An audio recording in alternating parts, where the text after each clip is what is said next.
नमस्कार, मी पंजाब डक. आणखीन 2 दिवस म्हणजे 7-8 म्हणजे आणखीन 8 तारखेपर्यंत असाच पावसाचा जोर राहणार आहे. आणि 9 तारखेच्या नंतर मुंबईला देखील सूर्यदर्शन घडणार आहे, पुण्याला देखील सूर्यदर्शन घडल, कोल्हापूरला घडल, नाशिकला घडल, म्हणून हा अंदाज लक्षात घ्यायचा.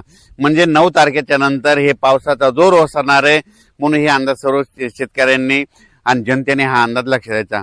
त्याच्यानंतर राज्यातली परिस्थिती बघता राज्यामध्ये काही भागामध्ये आज बरेच भाग सुटलेला आहे, तर त्या शेतकऱ्यांसाठी आनंदाची बातमी. आज म्हणजे पुण्याकडे पाऊस जोरात सुरुवात झाल्याच्या नंतर बारामती एरिया 2, तसेच बीड जिल्हा, त्याच्यानंतर सोलापूरचा इकडं उत्तर सोलापूर, त्याच्यानंतर ह्या भागामध्ये आज बऱ्याच भागामध्ये पाऊस सुरू होणार आहे.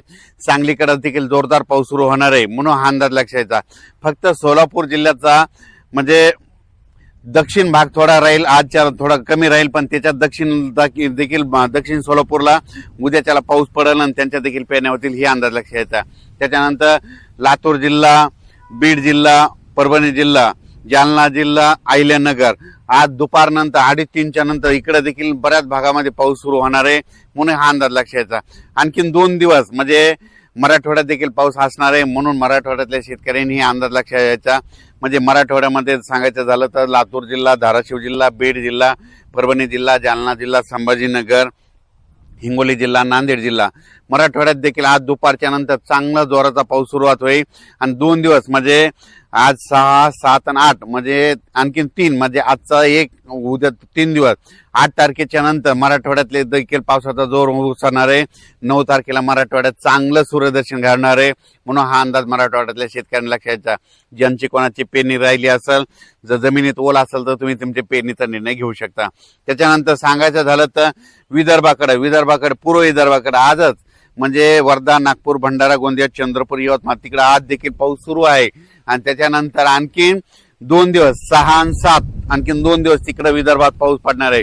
पूर्व विदर्भ आणि पश्चिम विदर्भ म्हणजे अमरावती, बुलढाणा, अकोला, वाशिम, हिंगोली या परिसरामध्ये आणखीन 2 दिवस म्हणजे 6, 7 पर्यंत 8 पर्यंत पाऊस राहणार आहे.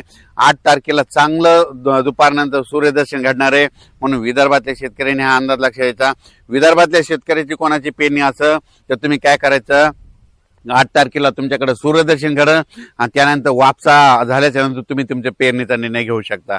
त्याच्यानंतर सांगायचं उत्तर महाराष्ट्र, नंदुरबार जिल्हा, धुळे जिल्हा काही भाग आणखी सुटलेला आहे, पण नंदुरबार, धुळे, जळगाव आणि नाशिकचा काही भाग म्हणजे पट्टा, त्याच्यानंतर इकडे श्रीरामपूर, अहिल्यानगरचा काही भाग वंचित आहे, तर त्या भागामध्ये आज दुपारच्या नंतर 2:30च्या नंतर तिकडे देखील पावसाला सुरुवात होईल आणि त्या भागात पाऊस पडेल आणि त्यांच्या देखील पेरण्या लागू होतील, म्हणून हे अंदाज लक्षात घ्यायचा.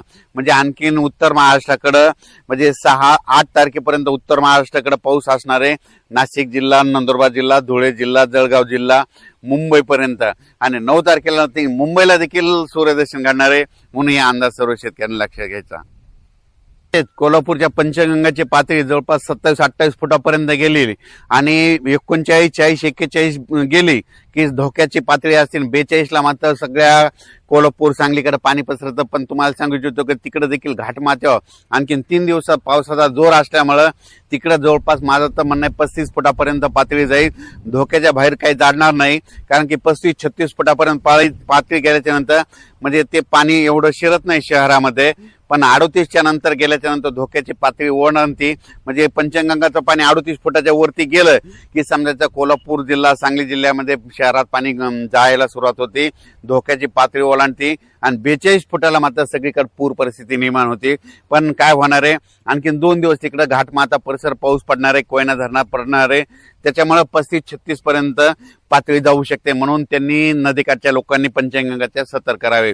त्याच्यानंतर उजनी धरणासाठी शेतकऱ्यासाठी आनंदाची बातमी. उजनी धरणाकडे जवळपास 7,500 ते 8,000 क्युसेसनं पाणी येत असल्यामुळे उजनी धरणात देखील TMC मध्ये वाढ होणार आहे, म्हणून उजनी धरणातल्या शेतकऱ्यासाठी आनंदाची बातमी.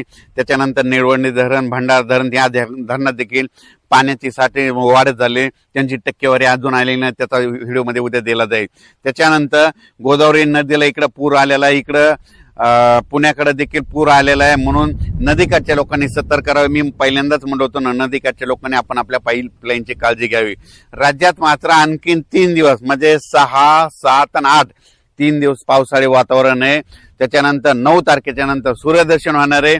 9 तारखे आता 8 तारखेला विदर्भात सूर्यदर्शन होईल, 9ला थोडं मराठवाड्याकडे होईल आणि मुंबईकडे देखील 9ला होईल. म्हणून मुंबईच्या जनतेने आणखीन 2-3 दिवस म्हणजे 6, 7 आणि 8 तारखे 3 दिवस पाऊस राहणार आहे. म्हणून तुम्ही तुमची काळजी घ्यायची, पुणेकरांनी काळजी घ्यायची, नाशिकवाल्यांनी काळजी घ्यायची, कोल्हापूरकडल्या जनतेने देखील काळजी घ्यायची, त्याच्यानंतर सातारा परिसरातल्या शेतकऱ्यांनी देखील काळजी घ्यायची.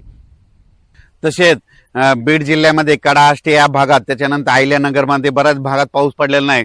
आज दुपारनंतर बीड जिल्ह्यात देखील पाऊस येणार आहे. कडा आष्टी, त्याच्यानंतर कर्जत, जामखेड, तिकडे बारामती त्या परिसरात येणार आहे. इकडे राऊरकडे येणार आहे, सिंगणापूरकडे येणार आहे, पैठणकडे येणार आहे, श्रीरामपूर येणार आहे, त्याच्यानंतर वैजापूर, गंगापूर ह्या परिसरात देखील आज बऱ्याच भागावर पाऊस सुरू होणार आहे.